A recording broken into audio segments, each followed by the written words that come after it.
Jigsaw 10 or Saw X, depending on how you look at it. Find out my thoughts right now. Stay tuned.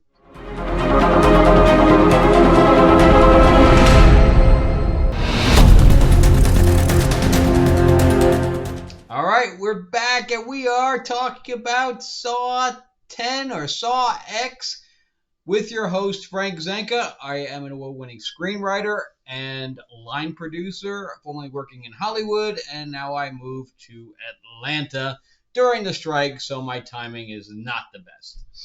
So let's talk about the new Saw installment, which I'm going to have to not talk about too much because there's tons of spoilers, and it's tough to talk about this film without talking about the spoilers. So I think I'm going to shy away from spoilers for this review, especially for a lot of people I know are looking to go see this film. The Saw franchise is immense and very, very popular. I remember when I first, in fact, when I was in Florida, I got a free pass to see the first film, and it had this weird picture of a foot. I had no idea what this thing was even about. And I was like, yeah, I'm not doing anything tonight. I'll go see it. And I thought it was great. I thought that the fact that they had it pretty much all in one location was phenomenal. They brought some B-list actors in that were recognizable, and they really made the most out of a very, very small plot. And, of course, it made the careers of a lot of people. And then, the second film wasn't actually written as a Saw film, but the guys from Saw saw the script and decided, hey, can you rewrite this for Saw? Because I think this would fit. And then they started creating a lore around it. And now here we are at 10. And I don't think that even Spiral even counts as one of the 10. So technically, I think it would be 11. I don't know. I have to look that up. I don't know if Spiral is included in this because it wasn't really a Saw film. It was a thing that took place in the Saw universe. And it was just that Chris Rock wanted to play in that universe, so they made something special for him. In fact, the writers from this wrote Spiral, and they wrote Jigsaw, which I can't remember what number that is. I can't even remember what plot was for each individual film, except for the fact that I know pieces of them. They all kind of meld together. My favorite is, of course, I think it was Wahlberg was in it, and the Jigsaw said, if you do nothing, everything will work out well, or something like that. And of course, the cop couldn't sit and not do anything, couldn't listen to him, and he ends up, suffocating his child or whatever else, because if the thing was automatically going to unlock, but instead, I think the kid lived. But anyway, that was my favorite one because it was told completely out of order, and you thought that you knew what was going on, but you really didn't. So they did a really good job with some of this stuff. And of course, it's, a mutilation movie, no matter how you do it. Which begs the question, people are cutting pieces off of themselves, and that would automatically, make them be unconscious. They would fall unconscious just from the pain of some of this stuff. And no, it's, they keep going.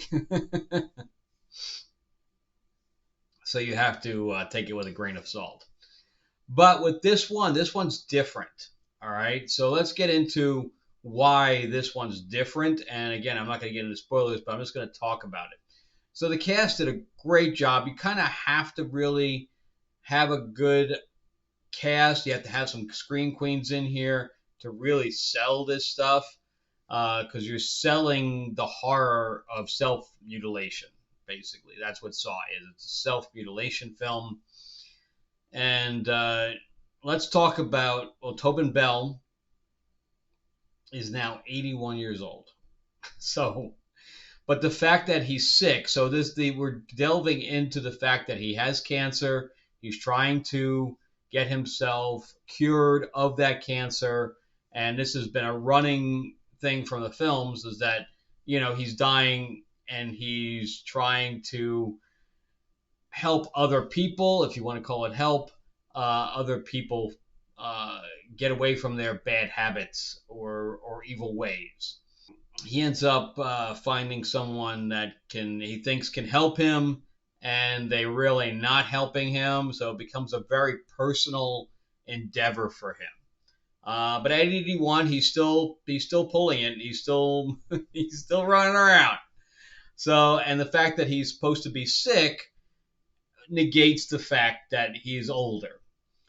So the head of the cast is Sinov Makoti Lund. And I really haven't seen anything from her before. She was in the remake of Girl in the Spider's Web or whatever. I think she played the sister. But the only thing I kept going through my mind was she could play Wonder Woman.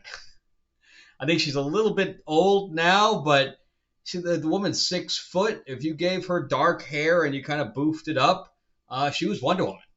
And it's pretty. So all I kept going through my head was like, this woman's Wonder Woman. And but it's unfortunate that she's a little older now. She can't play the role. But anyway, so she towers even over Tobin Bell, who is pretty tall. But anyway, so let's see how this makes this looks different. Okay, so in the other films, I can't remember what number. Again, we're talking about numbers. I don't know what number film I'm talking about. Well, but they all had the metal helmets on that were buckets with some eye slits that were knocked out of it, and then they were on chains. So normally in something where you have a group, they're all going through the same trap together, right? And I think they were getting dragged towards a spinning saw blade in that one. And here they're all trapped in a room, but they all have different traps to go through. So I thought that was different. And also, since this is really personal for him, it's not just a tape recorder for him. He actually stands in the room with them and above them so he can see them through glass. And it's not even tinted glass. They can see him and he can see them, so which is also different. And he, instead of it being just a recording, he actually speaks the traps, what the rules are, which is also different. And then we actually have a twist in it also. And you know that he has a plan. You just don't know what that plan is. So there's because the tables get turned on him a little bit, and which has never been happened before too, because he's never really been in the room before.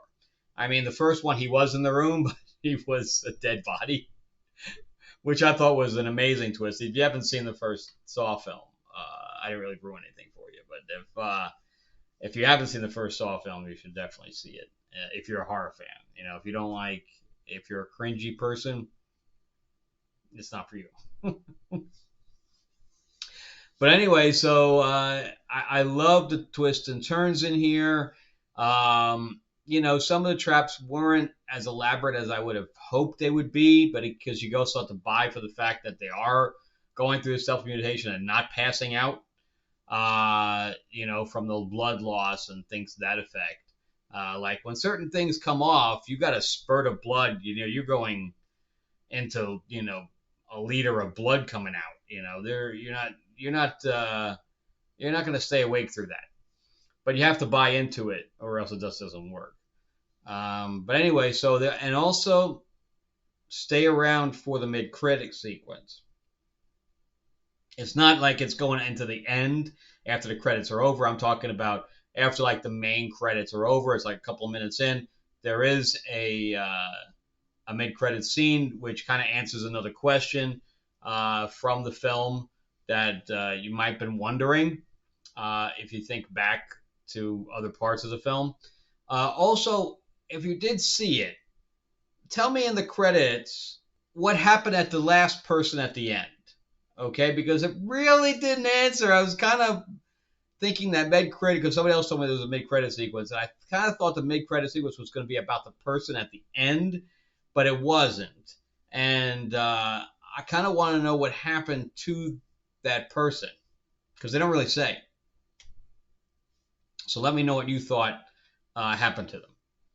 All right. So I, if I'm comparing it to other Saw films, it's very high up for me because of the fact that it was kind of personal for him. And the whole beginning, so we don't even get into the traps until a good half hour in because he's trying to get cured and he's going to doctors and you're really feeling for this guy and stuff like that. And you think that everything is going to kind of, it's not going to work out. But I thought that it was going to be about Big Pharma kind of screwing him over. That's the kind of direction that it was kind of pushing, but it wasn't. So I was kind of taken around. I didn't really watch the trailer because I didn't want to know what was going on. So the trailer kind of tells you, but I didn't see the trailer before going into it. And the trailer I have playing throughout doesn't have any voice, so it's not, you're gonna be in the same boat as me. So I recommend it if you're a Saw fan, if you're a horror fan. Do you have to see any of the Saw movies? No, you don't. You can go in here and this could be the first Saw movie you ever saw, and it doesn't fall into the timeline anyway, because technically this would happen like after 3 or 4, and not 10, because it's kind of reverse time. So it's kind of put itself. Saw 10 actually takes place more in the middle of the series, and because he's still dealing with his cancer. So, but you can walk in here and not have to know about any other Saw films. So I do recommend it. I thought it was an 8. I'm never going to give anything a 9 or a 10 unless I love it beyond belief. But yeah, it's like more of an 8. I really liked it. I thought they did a good job with it. There are other Saw films I like more, like the first one. I think even the third one. There's even the last one. With I forgot their name, the one that played Supergirl in Smallville, Vandervoot or whatever. Not Heather Vandervoot. I forgot her first name. But yeah, I thought that was pretty decent with the guy that ends up putting his leg into the thing and the thing intertwines and cuts his leg off. Eesh, gross. But me and the guy next to me, I didn't even know him, but the guy next to me and I were laughing at certain, pieces where, we knew that there was going to be a twist, and we were laughing at the twist and stuff to that effect. But anyway, recommend it. About an 8 if you like horror. If you do not like this stuff, don't go see it because you're just going to watch it like this. Except for like the first 20-something minutes where there is no gore whatsoever. I lie. There is one piece. There is one piece. But anyway, let me know what you guys think. Let me know what you think happened at the end. And thank you guys so much for watching. Remember to like and subscribe. Give me a thumbs up. Give me a middle finger. Whatever turns you on, man. And I'm trying to grow the channel. So please try to watch my videos all the way through.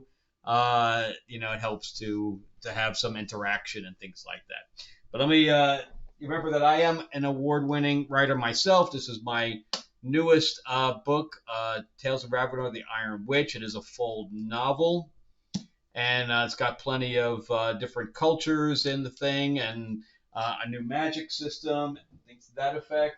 And then I have my comics. This is Destiny Aurora. This is a full graphic novel with plenty of aliens and so on and so forth. And a big twist in this one as well. This is based on my 4-novel series. This is the actual adaptation of the first novel. And it I just released the audiobook for the first novel. And it's also a board game and a RPG and things to that effect. And then if you're into vampires, if we're talking about horror, this is my Vampire Mob in the 50s, Lords of LA. You can also purchase this stuff at destinyaurora.net. Or I have a new Kickstarter coming up for the second issue of this. So it's a double issue, so it's 48 pages. But there's some gore in this as well if you're into the gore stuff. And how can you do vampires without having at least a little blood and guts? So anyway, that's it for me, guys. Thank you again for watching. I really, really appreciate everybody. And you guys have a gory night. Whoa! I'll talk to you guys later. All right. And check out some other videos that are popping up right now.